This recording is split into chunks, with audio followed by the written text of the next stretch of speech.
What is going on, YouTube? It is Dr. Breddington here with another video in our programming series in C. Last video we left off at our Hello World snippet, so let's just pick up right up. Just pick blah, blah, blah, blah, blah. Blah, blah, blah, blah, blah. Let's just pick up right from there. Okay. So let's go ahead and continue with another print line. We'll say hello YouTube, and I'll go ahead and add a third one. Okay, and before we continue, I actually want us to go ahead and pause the video and see what is wrong with this code snippet. Now, if you guessed that it is missing a semicolon, you would be correct. Just a little review from the last video. We want to make sure we have those semicolons at the end of our statements in C. So now we have three print statements in a sequential fashion, one over the other. And let's go ahead and compile that. We'll have gcc hello world.c./a.exe. On my system, it would be .exe. I know in some cases it could be a.out, but for my executable, this would be the command for it. And now we have the hello world, hello YouTube, I am Dr. Breddington, all conjoined on one line. So the reason being, even though the print statements are one after the other, the new line or the break would not be recognized unless we actually do that ourselves. And additionally, if we actually go ahead and include these print statements one after the other, and we could do a whole bunch all on one line, it would actually run exactly the same. As you can see, that would be the same output. So the reason being on why we don't do this is this is not very readable. This is a bad practice for formatting. If you go back to your own code, or somebody's reviewing this code, or vice versa, you're reviewing somebody else's code, this would not be very ideal. So for the sake of formatting and readability, we have this formatted this way. It would just not be convenient to have them all on one line. So let's go ahead and make that manual break. So to do this in C, you would actually use /n, and I'm just going to go ahead and do it on the last one, even though there's nothing after it. So now that's looking nice and neat. We have our hello world, hello YouTube, I am Dr. Breddington, one after the other, and that break is now being recognized with this special character. So we can go ahead and try another example. Let's do /t. Oops. So we could go ahead and do /t. We'll incorporate both of them. We'll put /n at the end. And then we'll say, I am hungry today. And then once again, I'll do that /t.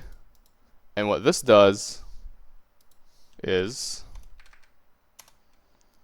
it creates a nice even tab at the beginning of both of those lines. So as you can tell over here, it was aligned to the left. Now we have that tab that was indented. If we went ahead and did a tab manually, by actually pressing tab in the string,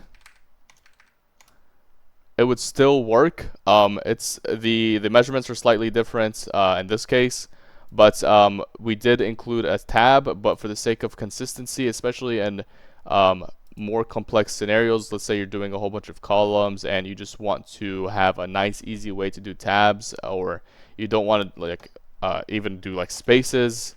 That would be pretty inconvenient as well. It would be better just to have that /t. But if you do press that tab on your own through your keyboard, it will be recognized. The reason being is because those empty spaces are having a spot within those strings. So the last one I want to go over for these kind of like special characters with those slashes is /b.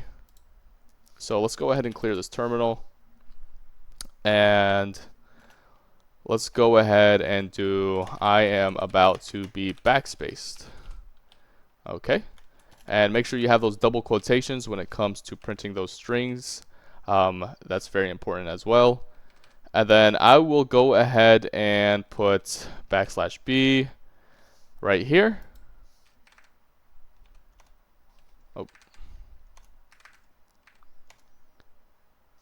And now we have I am about to be backspaced, and now with this slash b, it got rid of the space in between by replacing that space with this and moving it backwards.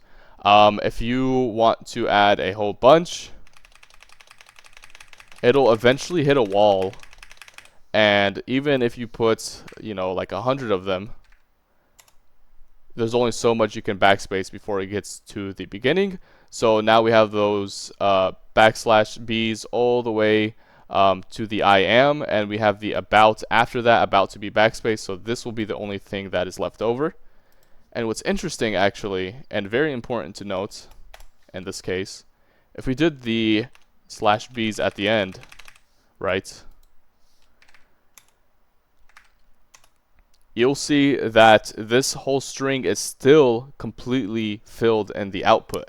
And the reason being is because this backspace character will actually, just like in the I am about example here, it took the A and it moved that to replace the previous one. But now there's no next character to replace the previous, so because of that, it'll actually make no difference at all. Let's say we wanted to actually include the quotation marks within the output. If we just decided to put an extra set of double quotes within our string here,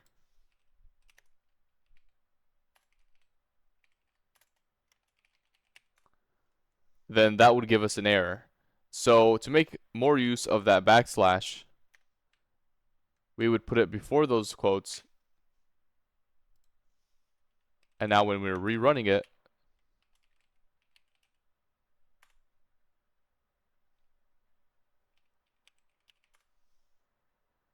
it'll actually include it in our output. Okay, now we're going to be going over comments. The reason being is because comments are very important when it comes to clarifying what is going on within your source code. So, for example, it is inevitable that, in the real world that you're going to be working with other people. Not even just under a company. Let's say you're just working on a project, whether it's for school or you have like a personal project and you're working with other people. It's important to have those clarifications within your source code, or even if you're just sharing it online, or for yourself as well to reference, to jog your memory on what's going on, especially as things get more complex. Those comments will be very important in helping you jog that memory, or just for further explanation. So if we want to include a comment, what this essentially does is it is ignored and not included in the output. That way you can just put whatever you want as notes, essentially, and it won't interfere with what is going on within your program. So we'll have that forward slash, and we'll go ahead and say this is a print statement. And because of this, I'll go ahead and clear one more time here. Because of this, it is just going to print that hello world by itself. Let's say you want to actually include multiple lines, and instead of doing slash slash, slash slash slash slash every single time, if it's multiple lines in a row, that would be pretty inconvenient. We could actually do forward slash asterisk, and then whatever we type in between. This is a practice project. I am ready to learn. Let's start grinding. All of this will be ignored as well, and this is completely valid as a comment. So the next point of discussion here is identifiers, as they are correlated with another topic I want to get into of variables. So essentially what an identifier is a way for the user to define a name to refer to certain things like variables, functions, arrays, and all that good stuff. But let me just show you what I mean here. So a basic data type in C would be int. Here is an example. Int is a basic data type which you will find in C as well as other languages. And if we want to assign a name to refer it as, we could say int var. Now, there are different rules when it comes to these identifiers, which I actually listed in the comments up here. This should holistically give you an idea of what to follow. So the first one is you want it to be alphanumeric only. So what this means is you can only use letters and numbers. You can use letters on their own, but you cannot use numbers on their own. So for example, we'll have int var as var with the name, and we'll go ahead and compile that, and that has no problem at all. The next thing we want to do is have a combination, so letters and numbers, and this is no problem. However, if we just do int 12, this will not work. As you can see, it gives an error on line 11, and that is an identifier error.